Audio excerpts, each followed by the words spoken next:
नमस्कार। एक 31 वर्षीय महिला की कुंडली हमारे सामने, जिनका जन्म 1 अप्रैल 1989 18:40 यानी शाम को 6:40 पर हुआ। जिस समय इनका जन्म हुआ उस समय कन्या लगन का उदय ब्रह्मांड में हो रहा था और चंद्रमा मकर राशि में गोचर कर रहे थे। यहाँ लग्न और राशि दोनों के स्वामी यानी बुध और शनि आपसी मित्रता रखते हुए हैं। जहाँ लग्न शरीर के लिए जाना जाता है, वहीं मानसिकता पर जो अधिकार है वो शनि देव का है, यानी आपका मन और आपका शरीर एक साथ काम करने में सक्षम हैं। ये एक अच्छा एस्पेक्ट कुंडली के अंदर मिला है, यानी ऐसे लोग अगर जीवन में चाहें तो स्वयं के बल पर कुछ अचीवमेंट कर सकते हैं। चंद्रमा जब मकर राशि में बैठे एकादशेष होकर जब पंचम में ग्रह बैठता है तो अपनी दशा भुक्ति में देता है लाभ, बुद्धि के बल पर लाभ, सोर्स ऑफ इनकम बनाता है चंद्रमा। यहाँ चंद्रमा शनि की 7.5 के प्रभाव में भी है। शनि की 7.5 आपको दूसरे चरण पर चल रही है। जब कन्या लगन से पंचम भाव में शनि चले और उसका संबंध शनि का पंचम से बने, साथ ही साथ सप्तम से भी बनता है, तो इस दौरान मानसिक प्रेशर तो व्यक्ति के ऊपर होता है, साथ ही साथ थोड़ा वैवाहिक जीवन के स्थिति भी प्रॉब्लम में ये प्लैनेट डाल देता है। साथ ही साथ ये समय आपके पास, जैसे कि आपका संतान से संबंधित सवाल भी है, तो अभी 2022 के जून तक आपके पास एक अच्छा समय है संतान प्राप्ति के लिए। बाकी मैं कुछ उपाय बताऊंगा जो कि संतान आपको अवश्य होगी, क्योंकि आपने कहा था कि 7 साल होने वाले हैं लेकिन अभी कोई संतान नहीं है। तो संतान से संबंधित प्रॉब्लम्स आपके चार्ट में दिख रही हैं क्लियर, जो कि आपके शनि ने भी बताया। साथ ही साथ सप्तांश कुंडली का जो लगन है उसने भी बताया कि यहाँ सूर्य, बृहस्पति और शनि का संयोग, ये शुक्र शनि का संयोग छठे घर में यहाँ बना हुआ है और नीच का शनि उसको देख रहा है। तो संतान में देरी हो सकता है, कभी आपको कोई गर्भ ठहरा हो और उसका मिसकैरेज हो गया हो, वैसा भी कॉम्बिनेशन से दिखता है। लेकिन अभी लगभग जून 22 के अंत तक भी आपके पास अच्छा समय है और उसको पॉसिबिलिटीज़ को मजबूत करने के लिए मैं आपको रेमेडी भी बताऊंगा। बात करते हैं राहु केतु की। राहु केतु कुंडली के 6 और 12 भाव में। राहु केतु का 6-12 भाव में जाना अपनी दशा के अंदर यात्राएं, छोटी यात्राएं, बड़ी यात्राएं, हवाई यात्राएं, दूर स्थान से जोड़ना आदि भी राहु केतु में बहुत हद तक सक्षम दिखाई देता है। लेकिन ये कॉम्बिनेशंस थोड़ा सा हेल्थ के साथ साथ पति के साथ आर्गूमेंट्स भी देता है, क्योंकि नवांश में राहु केतु लगन सप्तम में बैठे हैं। अब बात करेंगे कुंडली के सप्तम भाव। सप्तम भाव में बुध, शुक्र, सूर्य और त्रिकोण में मंगल, बृहस्पति। शास्त्र में एक योग है जिसको हम सरस्वती योग बोलते हैं कि बुध, शुक्र और बृहस्पति अगर केंद्र त्रिकोणों में बैठे हों तो ये सरस्वती योग होता है। सरस्वती योग का मतलब है या तो ये व्यक्ति जीवन में अपनी बहुत अच्छी एजुकेशन करता है, एजुकेशन के बल पर आगे बढ़ता है। कभी कभी लोगों की कुंडली में सरस्वती योग होते हुए भी पढ़ते नहीं हैं, लेकिन अपने बल पर, अपनी बुद्धि और समझदारी के बल पर जीवन में बड़े आयामों को प्राप्त कर लेते हैं।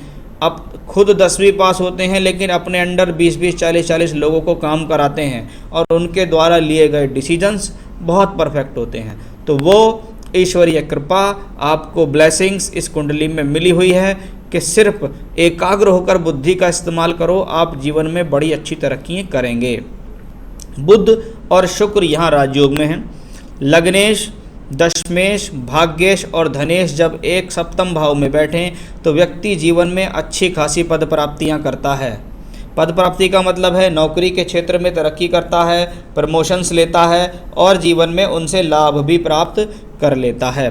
साथ ही साथ इस कुंडली में एक अच्छे व्यवसायिक गुण भी हैं, यानी ये व्यक्ति अगर जीवन में व्यवसाय भी करना चाहेगा तो भी व्यक्ति तरक्की करेगा। साथ में शुक्र भी हैं जो कि द्वादशेश होकर सप्तम में है, यानी नौकरी के लिए, कार्य के लिए दूर स्थान से जुड़ना, यात्राएं आदि करना सूर्य यहाँ अपने सक्षम करा रहा है। मंगल बृहस्पति बैठे नवम भाव में। बृहस्पति और शुक्र का राशि परिवर्तन इस कुंडली में हो रहा है। यानी कुछ भी हो, लेकिन शादी के बाद कहीं ना कहीं आपका कैरियर प्लस की तरफ चलेगा ज़रूर। यानी कुछ कैरियर आपका उठान की तरफ जाएगा अवश्य। मंगल अष्टमेश हैं, तृतीयेश हैं, भाग्य स्थान में बैठे हैं। यानी मंगल की ये स्थिति छोटी और बड़ी यात्रा कराने में सक्षम है, स्थान परिवर्तन कराने में सक्षम है, दूर स्थान पर भेजने में सक्षम है, क्योंकि मंगल यहाँ तीसरे घर, 12वें घर और चौथे घर को करता है। यानी चौथे घर, घर के सुख में कमी, यानी घर के सुख से कहीं दूर ले जाना, बाहर जा सकते हैं, विदेश जा सकते हैं। साथ ही साथ मंगल को देखिए आप, नवांश कुंडली में भी 12वें घर में, और यहाँ दशमांश जो प्रोफेशनल चार्ट होता है वहाँ मंगल अष्टम भाव में द्वादशेश होके बैठा है, और आपको चल रही है राहु में मंगल की दशा। तो राहु की महादशा और मंगल की अंतर्दशा घर के सुख में कमी देती है।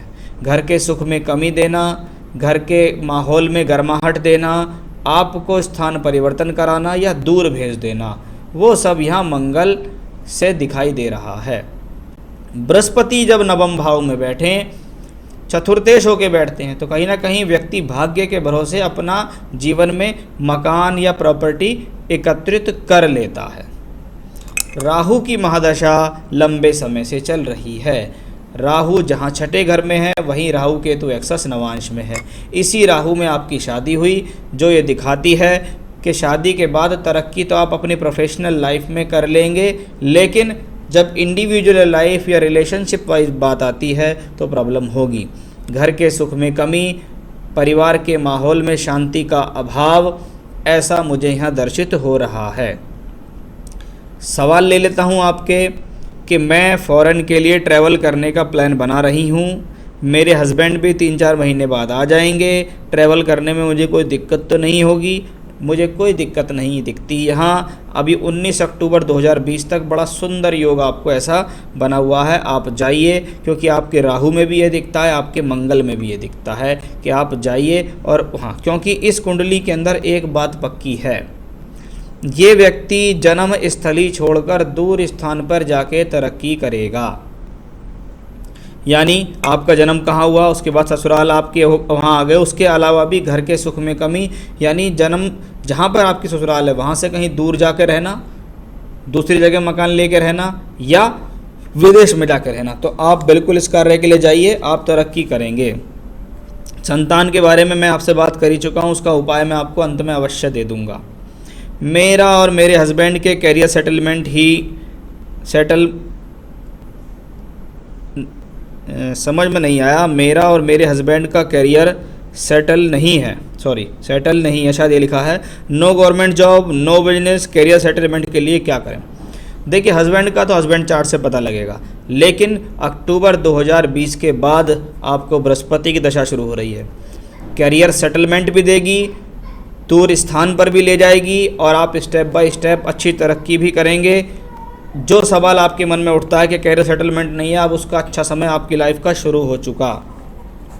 अगर फ़ॉरेन ना जा पाएँ तो इंडिया में रहकर के अच्छा पैसा कमा सकते हैं। आप इंडिया में रहकर भी अच्छा पैसा कमा सकते हैं और आप फ़ॉरेन जाकर भी अच्छा पैसा कमा सकते हैं। लेकिन अगर आपको फ़ॉरेन जाने का मौका मिलता है तो आप अवश्य जाइए, वहाँ आप अच्छा पैसा कमाएंगे। मेरे और मेरे हस्बैंड की फ़िज़िकल हेल्थ एंड रिलेशनशिप्स को स्ट्रॉन्ग कैसे करें, उसके लिए मैं आपको रेमेडी बताऊँगा, जो आपकी मैरिड लाइफ के लिए, संतान प्राप्ति के लिए और रिलेशनशिप्स के लिए अच्छी रहेगी। मेरे लिए कौन से ईयर लकी रहेंगे, या लाइफ में कोई मेजर प्रॉब्लम्स, किस्मत कब चमकेगी? कब चमकेगी? 2020 के बाद से किस्मत चमकना शुरू। बृहस्पति की दशा से किस्मत चमकना शुरू, सोर्स ऑफ इनकम बनेंगे, स्टेप बाय स्टेप आप तरक्की करेंगे। क्योंकि अब तक आप चल रहे थे राहु की दशा में, जिसने आपको लाइफ में बहुत सारे संघर्ष कराए, लेकिन अब आपके जीवन में तरक्की का समय शुरू हो गया। तो मेरे हिसाब से आपका भाग्योदय शुरू हो रहा है। स्टेप बाय स्टेप आप जीवन में तरक्की करोगे और हर साल आपके लिए कुछ ना कुछ पॉजिटिव लेकर आता रहेगा। अब बात आती है सवाल के जवाब में ऑलमोस्ट दे चुका। दशा मुझे आगे अच्छी लग रही है, बृहस्पति में बृहस्पति शुरू हो रही है, आप अवश्य अच्छी तरक्की करेंगे। क्योंकि 19 अक्टूबर से 7 दिसंबर 2022 तक गुरु में गुरु, ये गुरु भाग्य स्थान में बैठा है और दशमांश में ये पंचम भाव में, यानी ये वो समय है जो आपके करियर को नई दिशा देने के लिए आ गया। ऐसे समय में करना क्या चाहिए? देखिए, कुछ रेमेडीज़ मैं आपको दे रहा हूँ, उनको करिएगा। जैसे आप नित्य की पूजा में आप हनुमान जी से संबंधित एक स्तोत्र पाठ होता है, उसको बोलते हैं बजरंग बाण। आप बजरंग बाण दिन में एक बार अवश्य करेंगे। ये तो हो गया पहला उपाय। दूसरा उपाय, ओम ब्रह्म बृहस्पते नमः। ओम ब्रह्म बृहस्पते नमः, इस मंत्र की माला का जाप आप रोज़ाना कम से कम 3 माला का जाप जरूर करेंगे। ये आपकी हेल्थ, रिलेशनशिप्स और संतान तीनों में आपको काम करेगा। साथ ही साथ शाम के समय आप देवी कवच का पाठ करेंगे। ये 2 पूजा जो शुरू में बताई हैं सुबह करेंगे और शाम को करेंगे आप देवी कवच। देवी कवच का लिंक मैं आपको भेज दूंगा, उसको आप सुनिए, उसके साथ साथ बोलिए और पाठ कीजिए। रही बात स्टोन की, इस हॉरोस्कोप को लेकर अगर मैं कोई बेनिफिशियल स्टोन की बात करता हूँ तो आप पन्ना रत्न पहनिए, उससे आपको लाभ अवश्य मिलेगा। तो पन्ना पहनिए। और सेकंड ऑप्शन जो देता हूँ मैं वो है पुखराज का, आपको दे सकता हूँ कि पन्ना और पुखराज दोनों आपको, ये दोनों अच्छे रत्न पहनने हैं। आपको मिल जाए तो ठीक, नहीं मिले तो आप मुझसे संपर्क कर सकते हैं, मैं आपको अच्छी क्वालिटी के रत्न प्रोवाइड करा सकता हूँ। तो पन्ना पहनेंगे, हेल्थ प्रोफेशन के लिए अच्छा है। पुखराज पहनेंगे, संतान के लिए अच्छा, पति के संबंधों के लिए अच्छा, करियर के लिए अच्छा, क्योंकि दशा भी आगे बृहस्पति की ही आ रही है और बृहस्पति की प्लेसमेंट भी ठीक है, भाग्य स्थान में है। इसलिए पन्ना और पुखराज दोनों पहन सकते हैं। फर्स्ट प्रायोरिटी मैं तो कहूँगा कि पहले आप पुखराज धारण कर लो, उसके बाद आप पन्ना धारण करना। और जो उपाय बताएं वो आप अवश्य कीजिएगा। जीवन में आप बहुत अच्छी खासी तरक्की आने वाले समय में करने जा रहे हैं। ईश्वर आपको तरक्की दे, ऐसी मेरी शुभकामनाएं हैं। नमस्कार।